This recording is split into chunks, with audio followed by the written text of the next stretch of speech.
Assalamualaikum warahmatullahi wabarakatuh. Perkenalkan nama saya Isam Robi Syarifudin. Di sini saya ingin mempresentasikan hasil kelompok kami guna memenuhi tugas ujian tengah semester mata kuliah lingkungan bisnis. Kami memiliki tiga anggota, yaitu saya Robi Syarifudin, saya sendiri, dan Novan Ganesha Imawan, serta Rahadi Tomo Notarusanto. Selanjutnya adalah daftar isi. Yang pertama adalah anggota kelompok, yang kedua pembahasan, ketiga strategi, empat kesimpulan, lima terima kasih, atau ucapan penutup. Oke, untuk selanjutnya kita langsung ke pembahasan, yaitu pengaruh kebijakan tarif ekspor impor Amerika terhadap stabilitas politik Indonesia.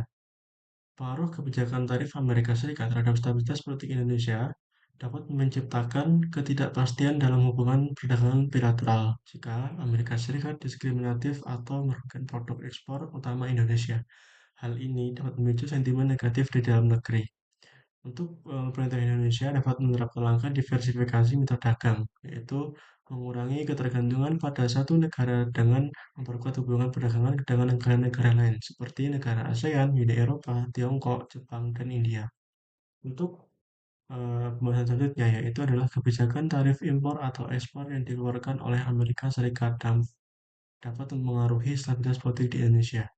Kebijakan tarif impor atau ekspor Amerika Serikat dapat menciptakan ketidakpastian dalam hubungan perdagangan bilateral jika tarif Amerika Serikat diskriminatif atau merugikan produk ekspor utama Indonesia. Hal ini dapat memicu sentimen negeri negatif di dalam negeri. Kelompok pengusaha dan pekerja yang terdampak dapat melakukan tekanan politik pada pemerintah. Kemudian langkah-langkah pemerintah Indonesia pemerintah Indonesia dapat melakukan langkah diplomatik dan perdagangan, yaitu dialog intensif.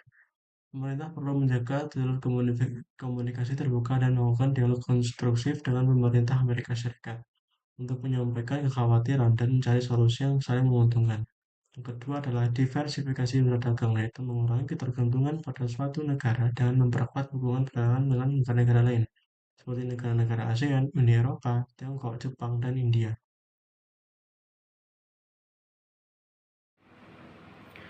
Saya di sini melanjutkan teman saya Robi.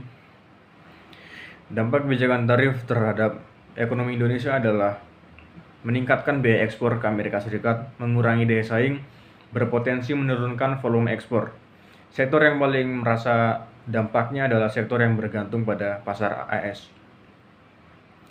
Yang dapat dilakukan oleh Indonesia dalam mengatasi hal ini adalah pertama meningkatkan daya saing dengan meningkatkan efisiensi produksi, kualitas produk, dan inovasi untuk menjaga daya saing. Atau untuk mengembangkan sektor domestik seperti mengembangkan UMKM untuk mengurangi ketergantungan pada ekspor.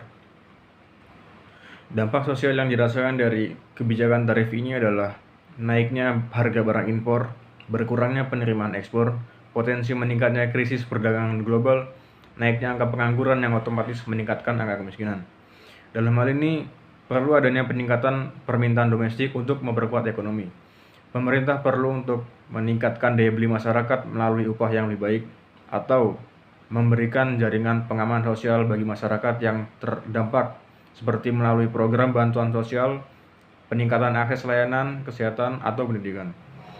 Dampak yang dirasakan dari sektor inovasi dan teknologi dari tarif ini adalah pertama, meningkatkan daya input, mengurangi daya saing, membatasi industri domestik, menghambat inovasi dan adopsi teknologi yang lebih cepat, meningkatkan biaya produksi, mengurangi daya saing dan profitabilitas, dan menghambat investasi dalam inovasi. Izin melanjutkan materi, saya Novan Ganesha Imawan ingin mempresentasikan materi tentang lingkungan. Kebijakan tarif yang diterapkan oleh Amerika Serikat dapat memiliki dampak lingkungan yang signifikan, baik secara langsung maupun tidak langsung.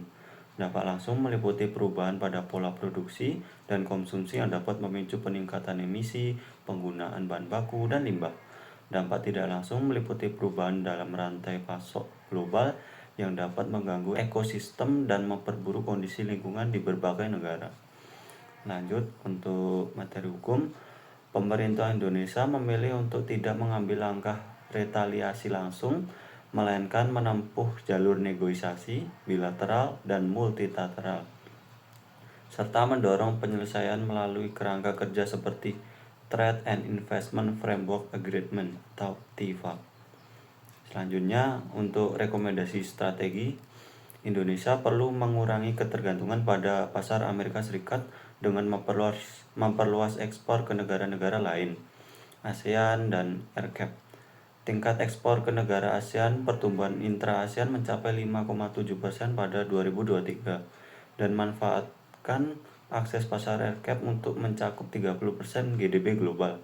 Uni Eropa, selesaikan negosiasi CEPA atau Comprehensive Economic Partnership Agreement dengan Uni Eropa yang tertunda. Sekian dari kelompok kami, jika ada salah mohon maaf. Terima kasih.